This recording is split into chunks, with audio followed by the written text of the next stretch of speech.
All right, our rather lengthy discussion last time about the American Civil War is going to be punctuated by our much shorter, but still really, really important discussion of Reconstruction.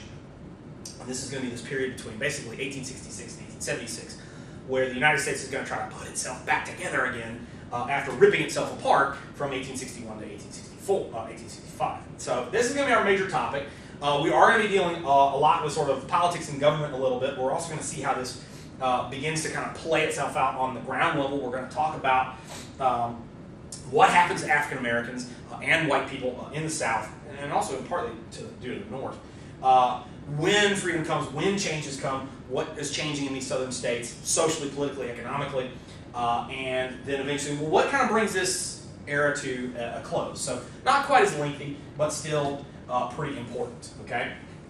So the question really that begins to dominate a lot of people's minds, really even before the Civil War ends, is, okay, it looks like the North's going to win, and especially northern, political planners, it means, okay, well, how exactly are we going to put the Union back again, all right?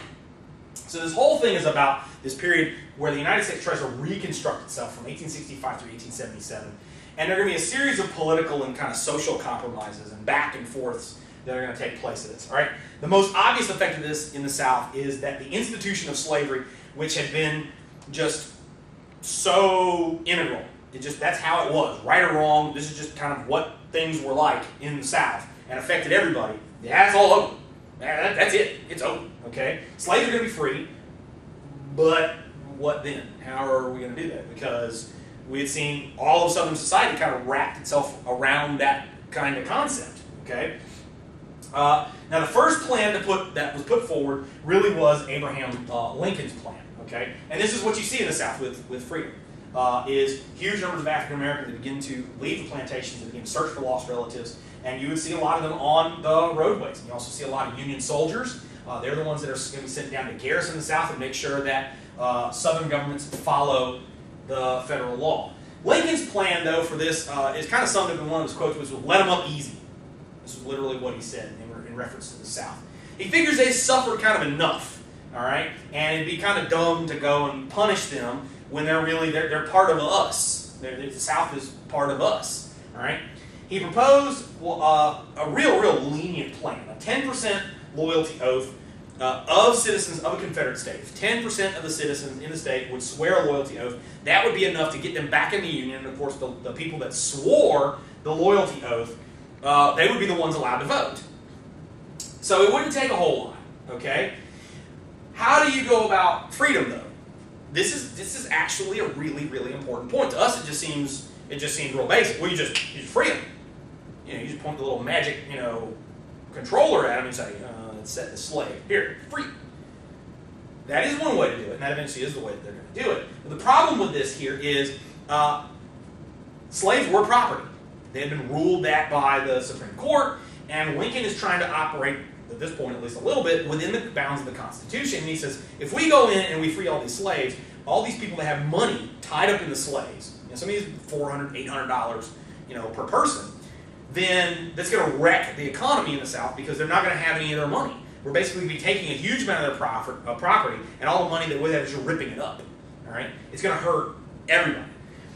One of the things that the federal government can do, though, it can force you to sell your property under things like eminent domain and some other things, and then they would become property of the federal government, and the federal government could then free them. This is one of the ideas that Lincoln had put forward. He found that it was pretty constitutional. It would get money in the hands of Southerners. It would help restart the Southern economy. It might be pretty expensive to the federal government, but the federal government could probably pay for it. All right, at least maybe eventually. Well, Lincoln dies, so it doesn't matter what Lincoln's plan was. Lincoln's plan was just hey, Earth sucks. Let's move to Mars, because it wasn't going to happen. Okay, Lincoln is going to die, and so that meant that Andrew Johnson, who had been vice president, is now president of the United States. Now, Johnson was chosen in order to balance out the ticket. He was a Southern Democrat, Lincoln's a Northern Republican. They called it the National Unity Party, whatever, right? Johnson comes in and he tries to continue Lincoln's soft policy. Basically the same kind of thing. The problem is Johnson's not a Lincoln. Lincoln can tell people, those guys that you were fighting, those guys that killed some friends of yours, You guys need to go easy on him. Well, he's Lincoln. He led us through the war. He's got a lot of political prestige. I might be willing to listen to a guy like Lincoln. Johnson, when Johnson says go easy on the South, hey, you're just playing favorites. You just like those guys because you're a Southerner. You're a Democrat. At least you had been, right?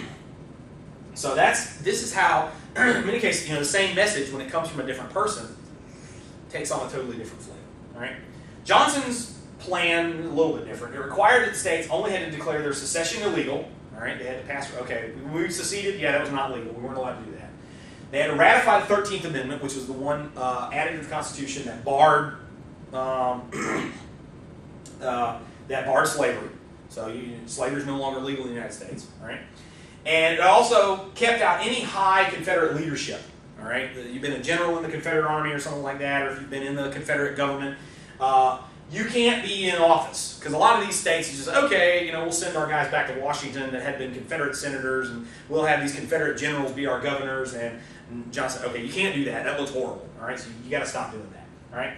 But Johnson, for his part, would eventually later go on to pardon many of these high-ranking officers. So he's being nice, but at the same point, this is what's going on here. So, Lincoln, kind of the sagacious, I'm always thinking kind of face. This is Johnson.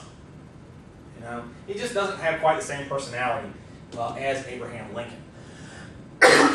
Well, under the leniency of Johnson, right, we're going to see that these southern states, one of the things that they've got to deal with is the utter shock of free black populations. This is something that they've just never had to deal with before, and it turns their society topsy-turvy. Now, we would all sort of say that, well, yeah, but it ought to be like that.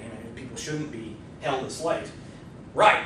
But when you live your entire life, and as far as generations back as you can go, society is organized a certain way, and then it stops being organized that way, this is going to flip people out. And that's exactly what happens here, is the black populations, which have basically been the forced sort of labor genesis for a lot of the resources, they're the backbone of the economy. How do we get this sort of back to some semblance of normal? So what we're going to see is the promulgation of a series of what we call the Black Codes. All right? Now, they all varied from kind of state to state. But basically, they all strive to return black people as close to slavery as possible without kind of calling it slavery. One of the big sort of hooks to get this in was people could be thrown back into forced labor like a prison for vagrancy. Well, if you're just hanging around and you don't have a job, then you can be hauled off and put in jail or put to work.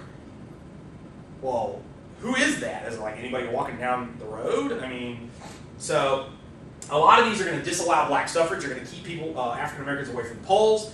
It restricted movement in some cases, or you couldn't be, you can't be here, you can't be here during these times, that kind of thing. Disallow contract rights so that you can't engage in business unless you have somebody to sign for you. In many cases, it barred blacks from juries. At least in many cases, you can't testify against white people. You can't serve on a jury against white people. And some states allowed you to do it against black people. But basically, generally, all around, it was a pretty blatant curtailment of freedom. And most of these are going to come out here in late 1865 and on into 1866. Well, one of the other groups that we need to talk about here is the counterpose to the Johnson sort of soft policy, and that is the radical Republicans. Okay, their Republicans had control of Congress. They had done a pretty good job politically because they helped win the war to gain significant power in the Congress. And so Johnson's policy is going to run sharply against these guys. Okay, and the radicals thought this is our job to go after reconstruct the South. We're the ones that should be setting policy here, not the president, who has a really soft idea on this. And we want to treat the South like a conquered country. We want to punish these guys for having slaves. We want to redistribute their wealth out to the former slaves. We want to get rid of these guys, completely reshape their society. This is just not fair. Johnson, of course, no, this is not right. And so this major series of clashes that take place. Johnson is going to veto a huge number of bills passed by Congress. In fact, Johnson is president for less than 4 years. Nobody vetoes more legislation than Johnson. We're also going to see that nobody has more vetoes overridden by Congress than by Johnson. They're going to push through the 13th Amendment, to the Constitution, which the states would ratify. This is going to outlaw slavery. The 14th Amendment, this is going to guarantee civil rights for ex-slaves, and eventually is written so broadly that basically it opens up a whole other giant can of issues. And then also the 15th Amendment, which is supposedly to guarantee suffrage for all males. So, sorry ladies, you haven't quite reached the point where you can vote yet, but at least they're worried about black men being able to vote. They're going to increase their majority in Congress in 1866, and it's going to get so bad in their confrontation with Johnson that they're finally going to bring him up on impeachment charges in 1868. It's a pretty trumped up kind of thing. I mean, technically Johnson did break a law that they passed over his veto, which meant that he couldn't fire people from his cabinet without their permission. But that's an insane thing to require a president to do. To say, you want to hire somebody, you got to ask the Senate's approval. Okay, make sure the Senate, we're hiring people. But if the guy's not doing a good job, you can't fire him unless the Senate says so. So anyway, Johnson fires somebody. They bring him on charges. It comes down to his trial. They impeach him in the House. It comes to his trial in the Senate, and they get like one vote away from kicking him out of office. But Johnson's presidency essentially is like neutered as a result of that. He's unable to stop anything that they want to do. They pass everything over his veto, and so this is Thaddeus Stevens. He's one of the most sort of radical of the Republicans. I think he's from Pennsylvania. Wanted to see the South, basically, they want to see that African Americans elevated in social status. He's real radical Republican. Redistribution of land, all that kind of stuff. So what this meant is this is going to move now into a period where instead of the president kind of leading the Reconstruction effort, Congress is going to do this. All right. Southerners have been kind of uppity, really, about what they have been trying to do politically. They just, okay, we're back in the Union. Okay, here are our representatives and our senators. Go ahead and have them sit down. You guys were like leaders of the Confederacy. Yeah, but we won the elections in the South. No. They actually stopped these guys from getting in the. We're not having this. You guys are out. We're going to figure this out until we have a final plan. You're not readmitted to the Union fully, at least not yet. All right. Like I mentioned, they wanted radical redistribution of wealth through the Freedmen's Bureau, which was set up to help people transition from slavery to freemen, to former slaves. One of the quotes that gets sort of blown out of proportion. A plan that they floated, which is 40 acres and a mule, but they really failed to win any kind of lasting program because a lot of these people that had fled these plantations, that they wanted to redistribute the land, come back, and you know what they have that nobody else has? A deed. And this is mine. Well, we want to distribute. You were a Confederate, you were a slavery guy, yeah, okay, that's great, but I have property and it's protected by the Constitution. So, to get all this done, though, you're going to see that one of the really hard things for a lot of people in the South to swallow was that Reconstruction and its efforts, the Freedmen's Bureau, all of these activities is going to be backed up by the Army. They broke the South up into a series of military districts, and if you give the Army trouble, conceivably they kill you. So you've got these guys occupying the South. They're from the North, and they're telling you this is the way you've got to do things. And if you don't like it, pow, pow, pow. So Congress is going to disenfranchise a lot of these high-ranking Confederates. Is going to force them to accept the 14th Amendment, and they're going to try to head off these black codes. And they're going to be somewhat successful for at least a little while. So here you can see the various military districts on the map. You can see Florida is in military district number 3 under the command of General Pope. They all were given sort of military commanders. And he had sub-commanders as a result of that. So what about when we look at this on kind of a local level?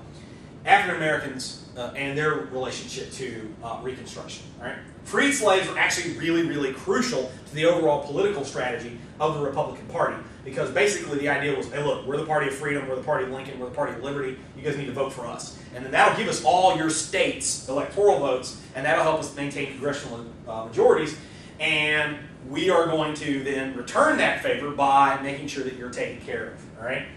So many black people, for the first time, they're going to cast their ballots under the watchful eyes of U.S. soldiers to make sure that nobody is going to inhibit this voting, and exactly what we would think is going to take place, and that is basically it's only Republicans that are going to be voting in these early elections, the ones that are either allowed to vote for the first time, or white people, the few Republicans that were in the South or are willing to become Republicans, take the oath of office in the South, and they're going to return Republican governments in these southern states. It shouldn't surprise us all also that many of the people that win political office are also African American themselves. They're going to become not only at the top of the heap. We're going to see our first members of Congress, first African American U.S. senators, Hiram Rebels from Mississippi. But we're going to see down the chain members of high-ranking parts of state governments. There's a state cabinet member here in Florida. There are mayors, city councilmen, due to a nearly all-black electorate. Now, while these gains are impermanent, all right, because I know you're like, hey, man, this doesn't make sense. It seems like there was a long time when black people couldn't get elected, they couldn't vote. Yeah, we'll come to that here in a second, why this shuts down. But these gains are incredibly significant because of the long-reaching effects, these plans that many of them did. They updated some old codes and things like that. So they make some really radical changes to local governments. This is Hiram Rebels, gives you an idea of who this guy is and what he looks like. Now, many of these Southerners, especially these disenfranchised Democrats, are going to try to resist this Northern influence as much as possible.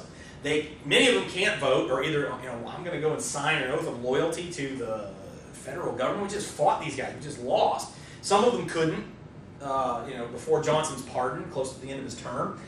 And so what you're going to see is initially former Confederate soldiers under Nathan Bedford Forrest, and are going to get together and they're going to form the Ku Klux Klan, which is basically it's screwy Greek for the group of the unbroken circle. The Ku Klux is Greek for circle, so the Circle Klan. Now, initially, their plan was, especially under Forrest, when his sort of first organization was put together, is they want to combat all of these Northerners who are, for the most part, white, coming into the South and trying to take advantage of the South's economic dislocation, buying land, setting themselves up as politicians. These were called carpetbaggers. These were guys that literally, they would throw their belongings into a carpet bag, they would come down to the South, they'd buy a factory, they'd buy a plantation, they'd buy huge chunks of somebody's town, they'd buy these businesses, and they'd be like, hey, well, of course it's all cheap because it's all burned out and fought over. The Southerners can't pay the taxes on them or something like that. It really rankled a lot of people that all these Northerners were coming in to take advantage of the South. And then, of course, you had some Republicans who were Southerners, and they were referred to as scalawags, all right? But as this went on, some of these members decided to turn this ever-increasingly violent towards the free black populations, which, of course, the initial Klan never really had a really good relationship with them anyway. They wanted to keep them away from polls. Forrest, for his part, he gets kind of disgusted, and he kind of disbands the organization and gets back together a little bit later. But you saw a number of other groups besides the Klan, and they began this terror campaign against Southern blacks that really only increased as military reconstruction ended. And these are going to be the groups that are going to turn them, as eventually the troops go home, say, no, there's going to be a lot of repression, there's going to be a lot of problems, and you're not going to be able to vote, you're not going to be able to hold these positions. And so that's what's going to lead to the era eventually when we get to talk about Jim Crow. So this is what idiotic people do in the late 1860s and the early 1870s, which is you dress like a ghost, you ride through the forest, and you try to scare people. So anyway, that's what they're up to. This is some early Mississippi Klansmen, what they would look like. So here in 1868, Grant is going to go from being general to politician. Like we've seen before, success in the military often leads to political success here in the United States. Grant is going to win his election in 1868. He's going to be re-elected in 1862. But one of the problems of the Grant administration is it's really plagued by scandal. Grant, not a professional politician, and his administration is going to wind up really either stealing or being responsible for the theft of a lot of stuff that really should have been preserved for the United States government. He himself is not dishonest, but the problem is he's pretty politically naive. And he appoints a lot of people that tell him nice things and then do something bad behind his back. They're going to loot the federal treasury, and really Grant's got to deal with sort of one problem after another, and it's going to tarnish his image and really tarnish the Republican Party's image. And so Grant was eligible for a third term in 1876. He declines. No, Washington stopped at 2. I'm going to stop at 2. And so the Democrat Party really sees a chance for victory. That they still have a lot of electoral strength.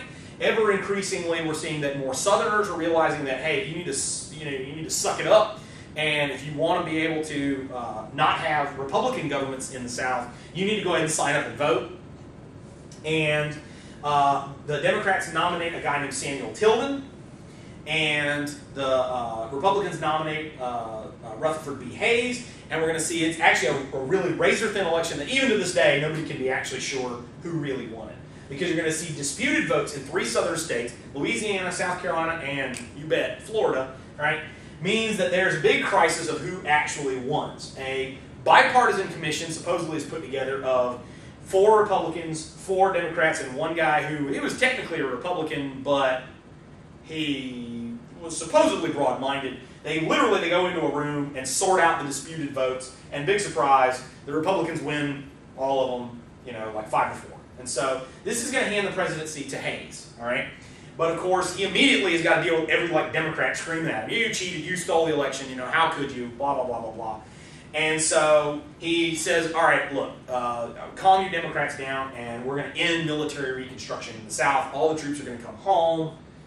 And we're going to see that in 1873, we're going to have a massive economic depression that's going to begin. And so in the North, they begin to not really care if the South, you know, really changes its society a whole lot. And so Reconstruction is going to end, which is going to allow the South to keep black people in virtual peonage for almost another century, with only minimal social gains as a result of that. So this is the end of Reconstruction, and this is the end of our course here in American History 1. Hopefully you enjoy this little video series.